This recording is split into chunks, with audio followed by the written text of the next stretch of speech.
Donc, installez-vous, prenez les personnes qui arrivent. Donc, on va être dans un timing assez serré. On a 3/4 d'heure devant nous. Ça devrait largement aller.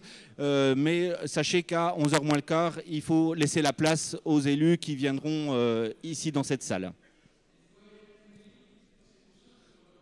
Donc, tout d'abord, je me présente. Je suis Michael Vincent de la société Dynagence. Dans le cadre de cette conférence, si vous êtes intéressé pour recevoir la présentation après, eh bien, vous pouvez laisser votre carte de visite, une adresse email, vous le mettrez ici et puis je vous enverrai la présentation par email. Voilà. Il y a ici des cartes de visite également si vous les voulez. Voilà. Alors je ne vais pas avoir assez de mains. Donc déjà, on va faire connaissance. Je vais me présenter un petit peu plus profondément. Donc je suis Michael Vincent, je dirige une société qui s'appelle Dynagence située à Besançon, dont la plupart de l'équipe est ici, que je remercie d'être venu. Je vous remercie également de tous d'être venus. Et donc la société Dynagence est spécialisée dans la création de sites internet à Besançon depuis pas loin de 15 ans. Et bien sûr, quand on parle de site internet, on va parler référencement, parce que vous l'aurez compris, et je pense que c'est la raison pour laquelle cette conférence reçoit le plus de monde dans le cadre de ce salon. Vous êtes 150 personnes à vous être inscrits. Eh bien, c'est parce qu'effectivement, un site internet, c'est bien, mais s'il est référencé, c'est encore mieux. Donc voilà, je me suis présenté, j'aimerais que vous vous présentiez à votre tour. Mais on ne va pas faire un tour de la salle et demander à tout le monde de se présenter. On n'aurait pas assez de temps. Alors, je vais juste vous demander de vous lever, s'il vous plaît, messieurs, dames. Voilà, s'il vous plaît. Merci beaucoup, c'est gentil. Et je voudrais que tous ceux qui n'ont jamais eu à référencer de site Internet, qui n'ont jamais eu à référencer de site Internet, s'assoient. Donc tout le monde a déjà eu... Ah non, voilà. Donc bienvenue aux débutants dans le référencement. Je voudrais que tous ceux qui sont webmasters, web designers, ou qui sont à leur compte, s'assoient maintenant. Les webmasters, les web designers qui sont à leur compte. Voilà. Bienvenue aux confrères. Je voudrais que ceux qui sont webmasters dans une entreprise, qui sont webmasters attitrés dans une entreprise qui n'est pas une web agency, s'assoient cette fois-ci. Ok, bon courage. Et tous ceux qui restent gèrent le référencement de site internet eux-mêmes. C'est le cas? Peut-être. Ok. Bon, merci à tous, vous pouvez vous asseoir, vous n'êtes pas reconnus dans les catégories, certainement la première, mais bon, voilà. Ok, donc bienvenue à tous, merci d'être là aussi nombreux. Donc je vais démarrer cette présentation qui va se dérouler en deux parties. Une première partie sur ce que vous devez déjà savoir, c'est-à-dire qu'on va reprendre un petit peu les fondamentaux très rapidement. Et puis une deuxième partie, voilà les nouveaux éléments qui arrivent, qui sont présents en 2015 et sur lesquels il faut porter son attention. Il y a beaucoup de bruit dans le monde du référencement, il y a beaucoup de choses, il faut savoir faire le tri. Et puis j'ai essayé sur cette présentation d'être le plus synthétique possible pour vous donner vraiment les éléments à ne pas négliger en tout cas. Donc, cette première diapositive tente de vous expliquer comment fonctionne un moteur de recherche type Google. Donc, on va avoir deux colonnes. La première colonne, c'est ce que l'internaute tape dans le champ de recherche du moteur de recherche et ce qu'il veut. Et vous allez voir que ce n'est pas évident d'être un moteur de recherche. Ce n'est pas évident. Regardez, pourquoi? Parce que si l'internaute tape ici « New », qu'est-ce qu'il cherche en fait à obtenir comme information? Il cherche à obtenir des sites qui contiennent le mot new ou à la limite une vérification de l'orthographe du mot new. Mais c'est tout. Tandis que si cette personne continue de taper, elle ne s'est pas arrêtée, elle tape maintenant New York. Eh bien, qu'est-ce qu'elle veut obtenir comme information? C'est très clair, des résultats qui concernent la ville de New York. Donc complètement différent du mot New. Elle continue. Cette fois-ci, elle tape New York Times. Ce coup-ci, elle ne veut plus du tout d'informations sur la ville de New York, mais elle veut de l'information sur l'heure qu'il fait à New York, quel est le fuseau horaire de New York. Et cette personne-là continue de taper. Elle tape lentement, hein. Donc elle rajoute un S. Eh bien, cette fois-ci, elle ne veut plus des informations sur New York, elle ne veut plus des informations sur l'heure qu'il est à New York, mais elle veut des informations sur le journal New York Times. Elle veut probablement avoir accès au site du journal New York Times. Voilà, des résultats concernant le journal. Mais en fait, cette personne-là s'est trompée. En fait, elle a tapé un S après le E, et en fait, elle voulait taper New York. Alors, il est où mon laser? Il a disparu. Bah, tiens. Ah oui, là. New York Times, et le S, il est passé là, et c'est Square cette fois-ci. Donc, New York, Times Square, en bien en fait, la personne, ce qu'elle veut, c'est des informations sur cette partie précise de New York, hein, qu'on appelle le carrefour du monde. Donc, vous voyez qu'on a voyagé dans les requêtes que la personne a fait, et qu'en fait, le moteur, il a dû être suffisamment intelligent pour lui renvoyer les informations qu'elle attendait, alors qu'elles avaient toute la même base au départ. À chaque fois, c'était le mot new, mais les résultats attendus étaient complètement différents. Donc, toute la difficulté pour un moteur de recherche, c'est de bien interpréter ce que la personne demande afin de lui fournir les résultats les plus pertinents et les plus intéressant pour le client. Hein. N'oublions pas que quand nous faisons une recherche sur Google, nous sommes le client de Google. Donc Google cherche à nous satisfaire. N'hésitez pas, si vous avez des questions, à m'interrompre. C'est ouvert, la discussion est ouverte pendant la présentation. Alors, voilà, je vais maintenant vous poser une question. Une question qui, au niveau grammatical, elle n'est pas terrible. De quoi est le contenu? Alors, qu'est-ce que quelqu'un peut me dire de quoi est le contenu? Qu'est-ce que cette question? Eh bien, je vous donne la réponse parce que personne ne peut me donner la solution. Pardon? Ouais, alors, le site me dit monsieur, mais en fait, je voulais essayer d'être drôle, et en fait, je vous dis que le contenu est l'objet de toutes les attentions. C'est-à-dire que vous ne pouvez pas réfléchir au référencement d'un site sans pencher contenu. Et pourquoi? Parce que le contenu est roi. On le dit à chaque fois qu'il y a une conférence sur le référencement, de toute façon, chacun des intervenants le dit, et je ne fais pas exception à la règle, parce qu'effectivement, tout est affaire de contenu dans le référencement d'un site Internet. Alors, mais qu'est-ce que c'est le contenu d'un site Internet? Qu'est-ce que c'est? Donc, ça fait partie des fondamentaux. On va prendre un exemple. On va prendre le merveilleux site de DINAgence, qui est en capture d'écran ici, et je vais vous montrer là où on va pouvoir trouver du contenu. Alors, bien évidemment, au milieu, le texte qui est ici, c'est bien du contenu. On est d'accord, il n'y a pas de surprise là-dessus. Les items du menu sont aussi du contenu. Le petit bloc adresse ici, c'est également du contenu. L'URL ici, ça fait partie du contenu, même si ce n'est pas évident au premier abord. Le petit onglet au-dessus, le texte qui est dans le petit onglet au-dessus, fait partie également du contenu. C'est la balise title. Et voyons maintenant ce qui n'est pas du contenu. Eh bien, le logo n'est pas du contenu, à proprement parler, on pourra en discuter, mais ce n'est pas vraiment du contenu. Cette petite zone de login mot de passe n'est pas du contenu non plus. Cette zone de logo en bas n'est pas du contenu. C'est un peu discutable, hein. Les spécialistes pourront discuter, mais je veux être le plus synthétique possible. Voilà. Et la photo de fond, en l'occurrence le film de fond, n'est absolument pas du contenu. Voilà.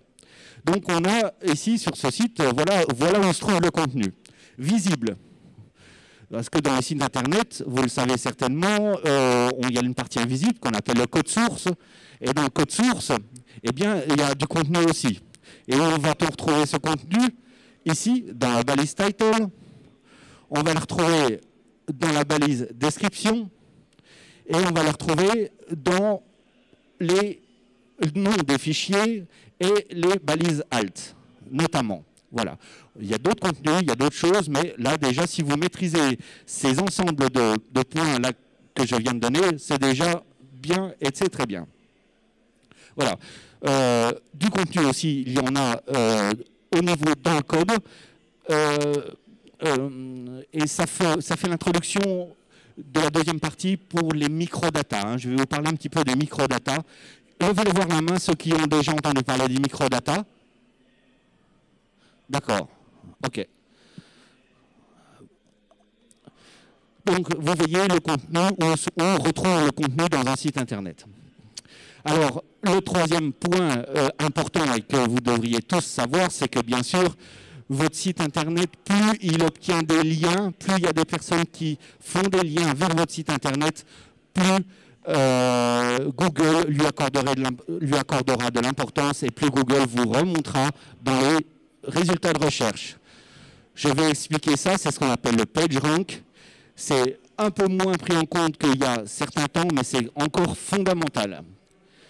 Donc, par exemple, pour illustrer, on va parler de score. Hein, c'est-à-dire que j'ai pris un exemple, mais les chiffres ne sont pas bons, c'est juste pour vous montrer le principe. Hein. Votre site ici, si il a 1, 2, 3, 4, 5 liens qui pointent vers votre site, bon, c'est pas mal. Donc, ça fait 5 points. Mais comme celui-là de site, il a déjà lui-même obtenu des liens depuis d'autres sites, il va hériter, le poids de ce site-là va hériter des liens avec lesquels, enfin des liens des sites avec lesquels il est déjà en lien. Voilà, j'ai un peu de répétition. Mais plus le site-là aura de poids, c'est-à-dire sera lui-même lié à d'autres sites, plus il vous fera profiter de son poids. C'est-à-dire que dans ces exemples-là, eh bien, on a un score de 6,5. Hein. Si on fait 1 plus 1 plus 1 plus 1 plus 2,5, on a un score de 6,5. Donc très bien, Google vous attribue un score de 6,5. C'est parfait. Et on va prendre l'exemple d'un deuxième site cette fois-ci, mais qui a non plus 5 sites, il est lié. Ou ça peut être le même site, mais vous avez travaillé un petit peu votre stratégie de netlinking et vous avez obtenu des liens supplémentaires. Donc là, vous voyez, il y en a plus. On a toujours celui-là et on en a d'autres. Et du coup, cette fois-ci, vous avez un score de 11,5.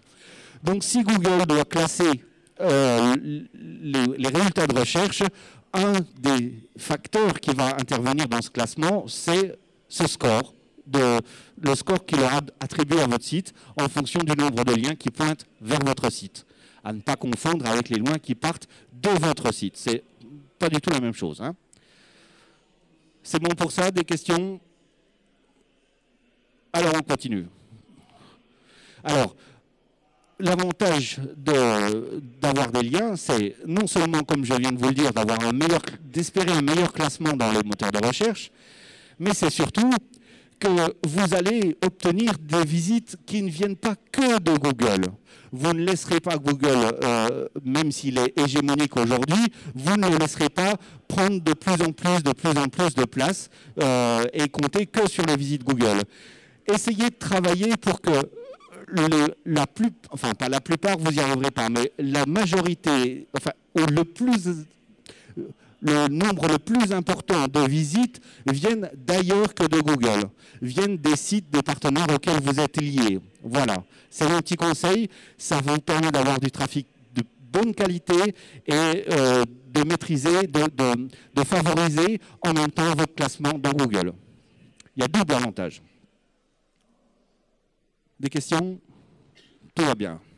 Alors, là, nous attaquons la deuxième partie de cette présentation. C'est très bien. Alors là, ça va être un petit peu plus technique. Hein, et on va aborder les changements fondamentaux. Il est en train de se passer des choses au jour d'aujourd'hui. Les changements fondamentaux qui sont en train de se passer, eh bien, c'est ça. Vous l'avez tous vu. Est-ce que quelqu'un sait ce que c'est? Exactement, madame. Exactement. C'est effectivement l'outil que Google et d'autres ont mis en place pour que maintenant, vous ne soyez plus obligé de taper vos requêtes au clavier.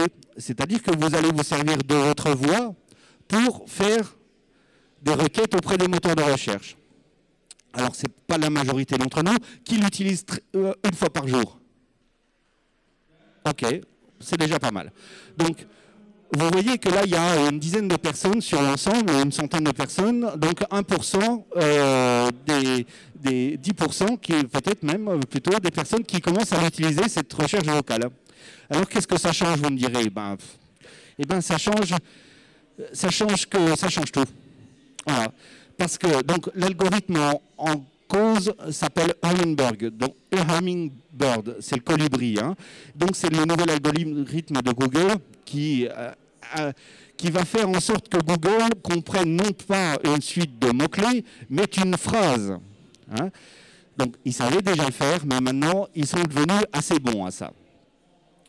Alors, ce qui change, c'est que, effectivement, la recherche vocale, vous allez faire vos requêtes, cette fois-ci, avec une manière vocale, et ça va certainement impacter la manière dont vous allez faire vos requêtes au clavier. C'est-à-dire que vous allez, habituellement, on n'est plus sur un schéma où on va taper une suite de mots-clés dans la barre de requête.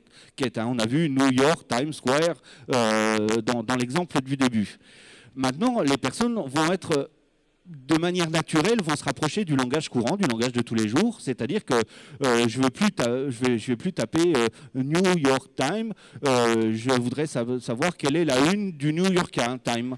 Donc une phrase, c'est-à-dire qu'on va s'exprimer par des phrases. C'est-à-dire que vous voyez que ce qui était informatique est assez facile, puisque en suite de mots-clés, voilà, c'est assez défini. Cette fois-ci, on rentre dans le web, on rentre vraiment dans le web sémantique. C'est une tendance qui a augmenté, qui est devenue de plus en plus présente depuis les 4 dernières années.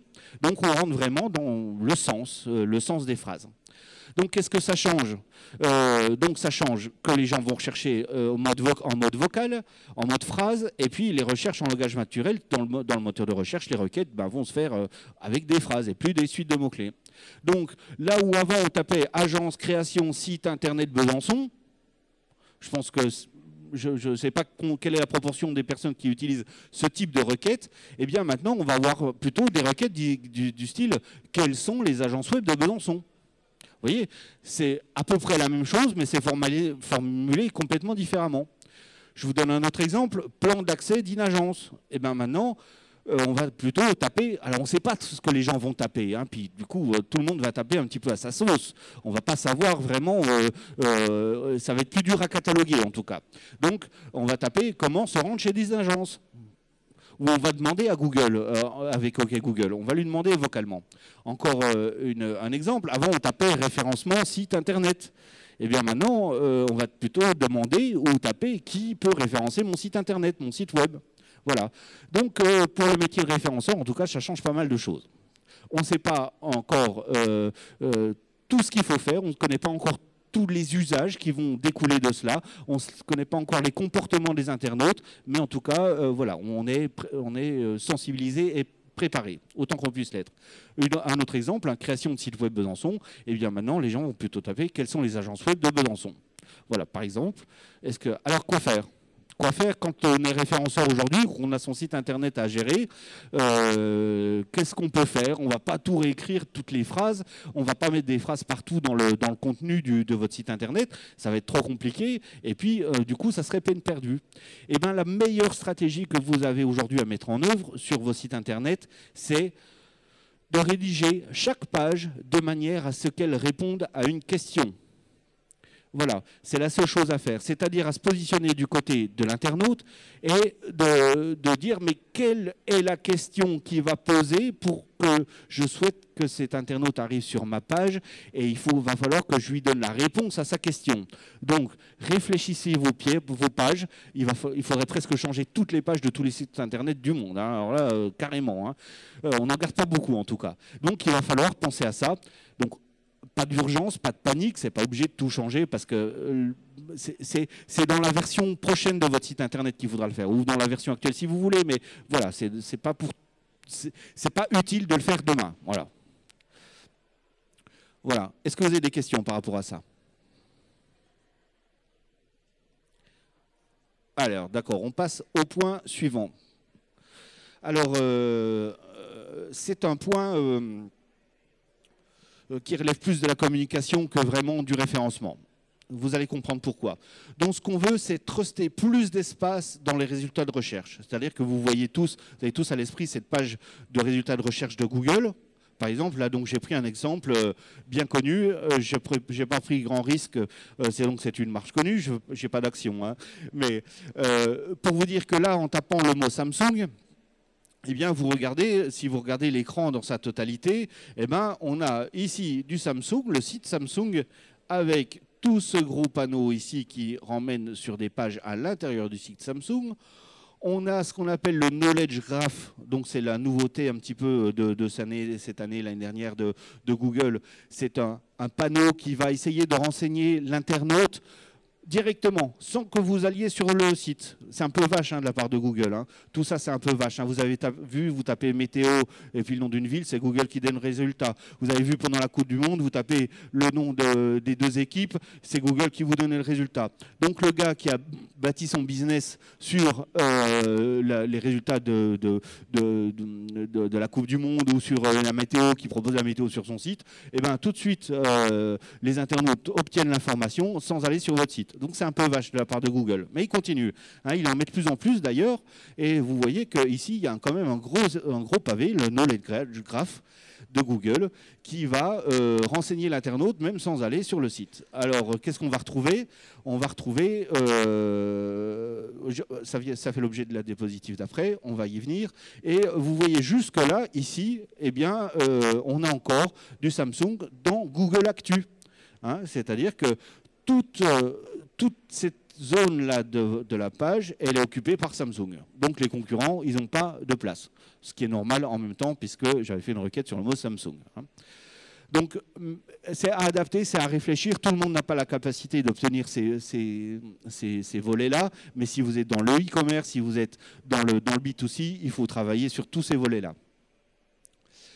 Donc, on va voir un peu comment ça se fonctionne. C'est-à-dire que pour truster plus d'espace dans cette page de résultats de recherche, à ce niveau-là, il faut que vous vous renseigniez et que vous travaillez sur les rich snippets et les microdata. Les microdata, on va y revenir un petit peu plus tard. Ici, pour avoir une chance d'être vu ici, il faut que vous travaillez et essayez d'avoir un article dans Wikipédia, bien sûr, et puis intéressez-vous à Freebase. Freebase, on va voir un petit peu ce que c'est également. C'est une nouveauté qui n'est pas nouvelle, mais qui prend de plus en plus d'importance. Ensuite, ici, cet espace-là vient de Google+. Donc, vous voyez que Google vous donne une prime de visibilité quand vous avez une page Google+. Je vous rappelle que Google+, c'est la réponse de Google à Facebook. Hein. Donc, il va faire grossir, mécaniquement, il va faire grossir Google+. Il va faire tout ce qu'il faut pour que les personnes utilisent davantage Google+, qui est jusqu'à maintenant quand même un des réseaux sociaux les moins utilisés. Et puis encore ici, on a Google Actu. Donc, c'est les résultats qui sortent de Google Actu. Donc, vous voyez qu'avec 1, 2, 3, 4, 5, 6 outils, eh bien, on peut truster quand même beaucoup d'espace sur la page de recherche et essayer de faire la différence avec ses concurrents. Voilà. Est-ce que vous avez des questions par rapport à ça? Des points à aborder?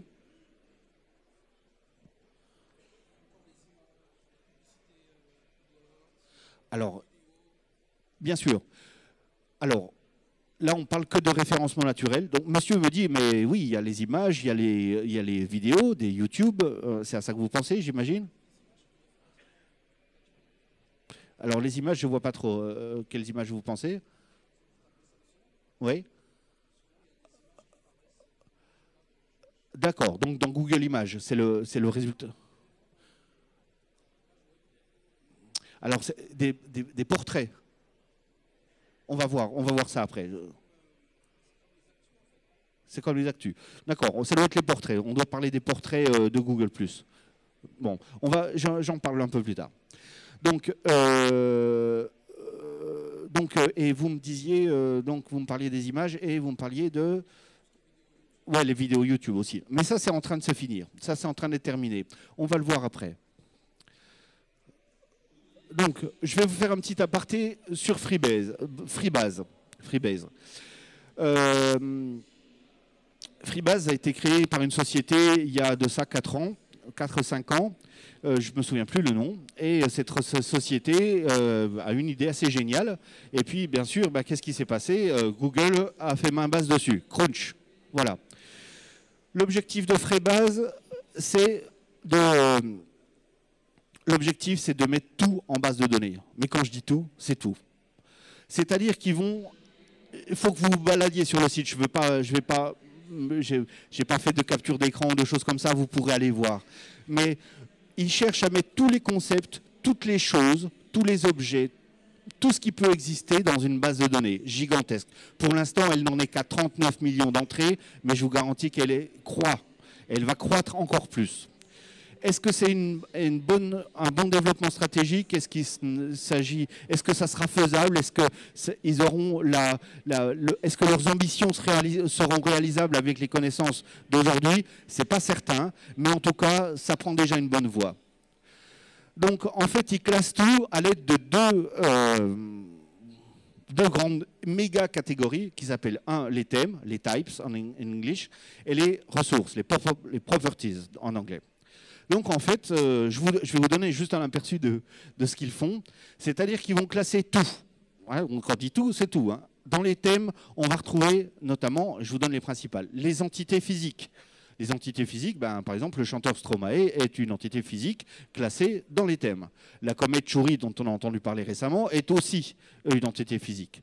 On a des créations. Je vous donne des exemples. Thriller, le clip de Michael Jackson, eh bien, il est dans les créations au titre de clip vidéo, mais c'est aussi une chanson. Hein. Star Wars est une création. Classification, les classifications, pierres précieuses, c'est une classification dans laquelle on va ranger des pierres. Et puis, par exemple, les hominidés, donc les humains, les préhumains, eh bien, sont classés dans les hominidés. Et puis, bien sûr, ça ne s'arrête pas qu'aux choses physiques. Bien sûr, tout ce qui est abstrait est aussi catégorisé. L'amour, l'âme, la conscience sont des items, des types qui existent dans Freebase. Et il y en a d'autres. Hein. Et puis également, il y a des ressources. De l'autre côté, il y a la ressource, c'est la deuxième colonne. Hein. Dans les ressources qu'on appelle les properties, on va retrouver, par exemple, Coluche, qui est à la fois humoriste, mais c'est les vues différentes d'une même ressource. Donc en fait, Coluche, il n'était pas seulement humoriste, il était aussi acteur, il était aussi musicien. Hein. L'amour, c'est un sujet de livre, c'est un sujet de poésie, c'est aussi un sujet de jeu. Voilà. Une ville, par exemple, c'est vue ou traitée à la manière d'un lieu, d'une destination touristique notamment, et puis c'est aussi vu comme un employeur, puisque la ville va employer des personnes. Donc voilà, il va falloir qu'ils managent tout ça, qu'ils gèrent tout ça. Alors c'est contributif aujourd'hui, c'est-à-dire que tout le monde peut alimenter cette base de données gigantesque. Et Google vient piocher, vient affiner ses algorithmes, vient piocher des éléments dans cette base de données pour essayer d'être meilleur et toujours satisfaire le plus de clients possible, c'est-à-dire vous. Voilà. Donc voilà pour Freebase. Est-ce que vous avez des questions par rapport à ça? Tout est bon? Alors on continue. On va dire un mot de schema.org, schéma.org. Donc on en vient aux microdata qui vont prendre de plus en plus de place dans nos métiers de référenceurs et de fabricants de sites internet. C'est-à-dire que l'idée des microdata, c'est de faciliter le travail de Google. Vous avez vu la complexité qu'il a à gérer entre les requêtes en langage naturel, les gens qui ne tapent pas tous les requêtes dans le même ordre, les New York, Times Square, machin. Donc c'est difficile pour Google d'être pertinent. Donc il dit au webmaster, écoutez, aidez-nous. Aidez-nous et balisez vos données. C'est-à-dire que quand vous allez mettre des informations sur le site internet, vous allez mettre un petit bout de code qui ne se verra pas pour les utilisateurs, mais qui va indiquer à Google que là, vous êtes en train d'écrire une adresse. Ici, vous êtes en train de décrire un événement. Ici, vous êtes en train de parler à une personne. Ici, vous parlez d'un spectacle ou d'un auteur. Voilà. Ou d'un produit. Par exemple, pour le e-commerce, vous balisez, vous dites ça c'est un produit. Si c'est une offre promotionnelle, vous dites à Google ça c'est une offre promotionnelle. Donc on va mettre des petits bouts de code dans le code source de la page. Et ça va aider Google, et puis vous essaie de vous le rendre un petit peu en vous donnant un petit peu plus de visibilité. Voilà donc par exemple un extrait d'une page de recherche de Google sans microdata, et puis avec microdata, il y a des nouveaux éléments qui sont apparus. Ici, vous avez des petites... Ça tire l'œil en même temps, 12 avis, des prix. Donc ça, c'est obtenu grâce au microdata. Et puis, cette ligne-là, qui également est obtenue grâce au microdata. Je ne vais pas rentrer dans le détail, mais voilà. Donc, si vous donnez... Alors, est-ce que j'ai un exemple après? Ah, ouais, bon, non, j'ai plus d'exemple après, dommage. Mais voilà, donc... Grosso modo, c'est dans le code source de votre site internet, vous allez aider Google à lui dire voilà, de quoi je suis en train de parler. Et voilà, il va être susceptible, s'il a bien compris ce de quoi vous parlez, il va être plus susceptible de renvoyer à l'utilisateur la page, le bon site internet qui correspond. Voilà. Est-ce que c'est de ces images-là dont vous parliez tout à l'heure? C'est pas celle-là. Bon. D'accord. Donc, jusqu'à il y a encore l'année dernière, on avait facilement la possibilité d'obtenir des images comme ça, des portraits en général, ou des images, ça peut être des images différentes, dans les résultats de recherche, grâce à la balise microdata rel égale author ou rel relative to me. Donc c'était des pages Google+, hein, ça venait de Google+. Donc on avait régulièrement, quand on faisait des recherches dans Google, on avait des petits portraits qui s'affichaient, ou si ce n'était pas un portrait, on pouvait mettre l'image qu'on voulait, bien évidemment. Donc c'était pas mal, ça donnait de la visibilité. Et puis comme tout le monde s'est mis à le faire, Google, il a abandonné le système-là. C'est pas abandonné à 100%, mais disons qu'il a donné moins d'importance. Donc vous battez plus là-dessus, ça ne sert plus à grand-chose. Voilà. Est-ce que vous avez des questions jusque-là? Tout va bien? Vous suivez? Allez, on continue. Alors, un des points importants, oui? Les microdata? C'est lié? Oui. Alors, c'est le site où vous allez trouver toutes les ressources. Voilà, vous allez avoir tout ce qu'il faut faire. Ouais.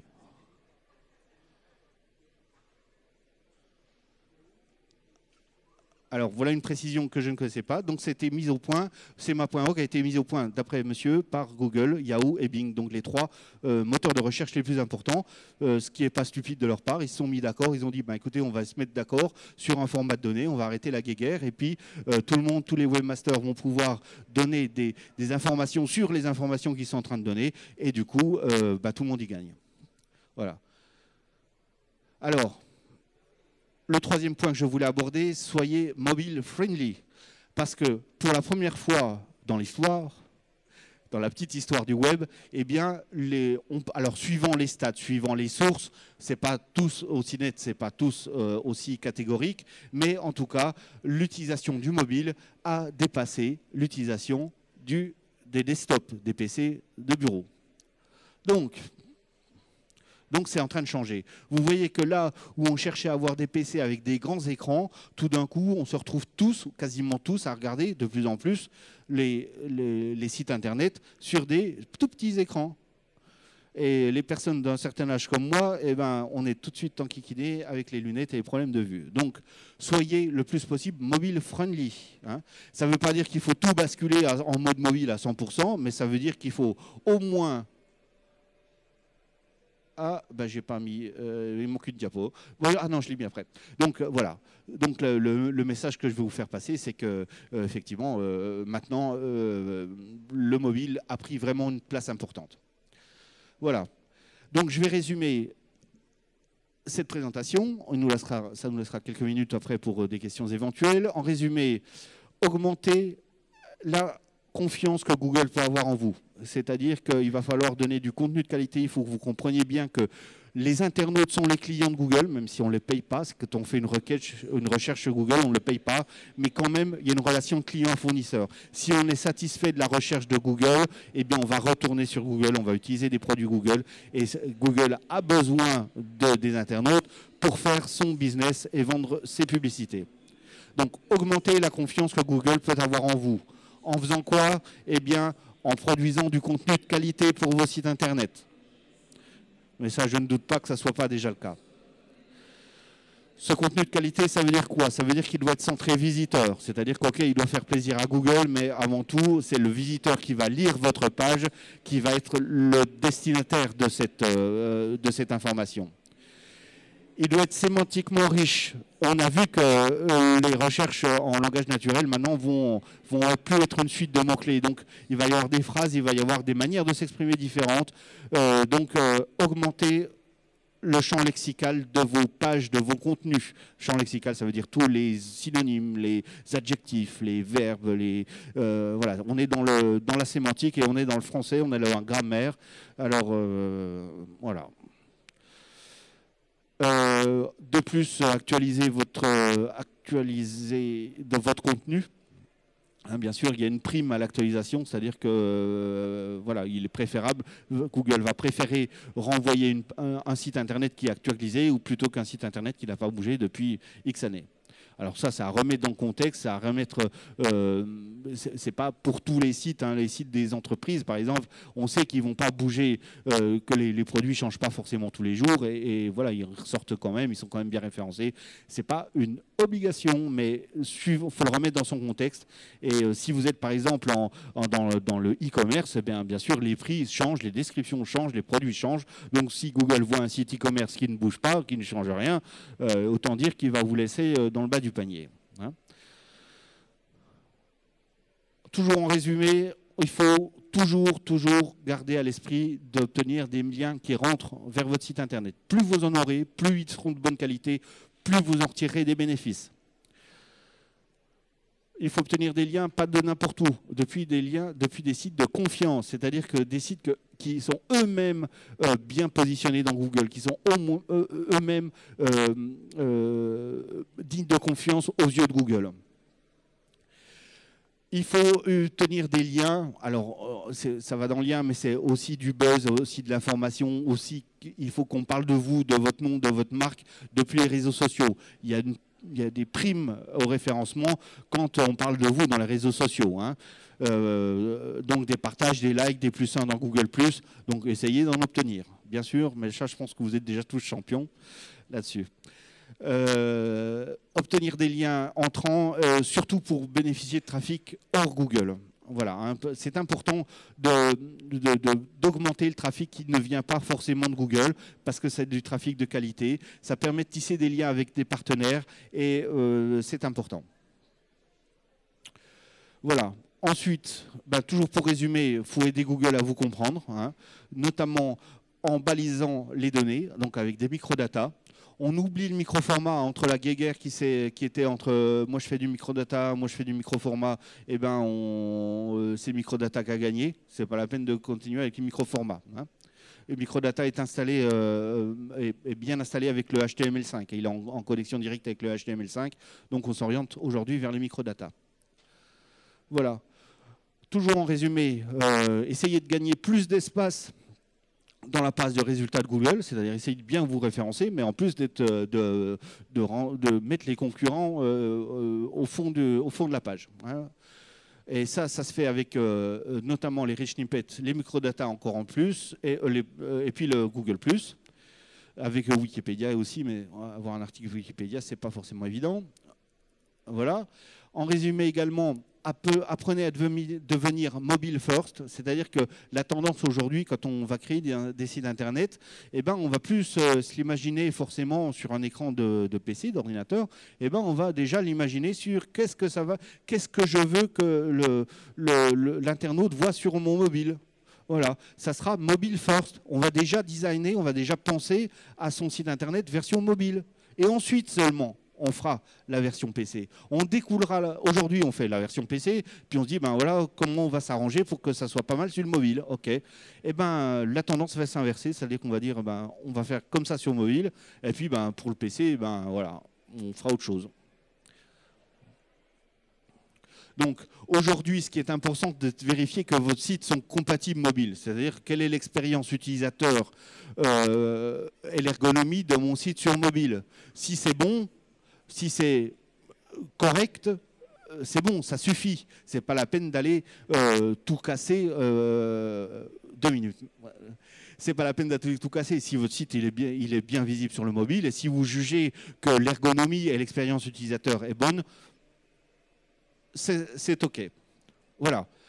Donc, on va terminer exactement le timing. Le bonus de la présentation, c'est un listing d'outils qui vous aideront qui peuvent vous aider aujourd'hui. Bon, les webmasters, à mon avis, les connaissent déjà, mais d'autres personnes ne les connaissent pas forcément. Donc, une liste d'outils. Je vous attire l'attention sur celui-là, c'est-à-dire sur notre site internet, à cette adresse-là, vous aurez un document qui donne qu'on appelle les best practices. C'est voilà, les meilleures pratiques à faire pour rédiger une page, pour faire une page internet.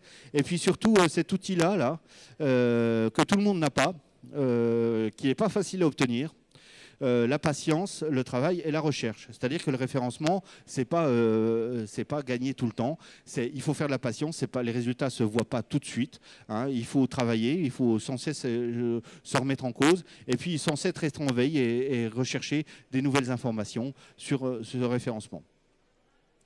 Le bonus 2, c'est les meilleures ressources en français, ceux qui veulent aller plus loin. Pour ceux qui veulent aller plus loin sur le thème du référencement, c'est des choses vraiment sur lesquelles commencer. Donc le site d'Abondance, M. Olivier Andrieux, WebRank Info qui est une mine d'or. Et puis depuis peu, il y a un MOOC, vous savez, c'est Massively Open Course, Online Courses, donc qui permettent sous forme d'un cours accessible gratuitement de suivre un cours de référencement. Alors c'est récent, il existe depuis pas longtemps, donc à tester, je ne l'ai pas testé encore. Voilà.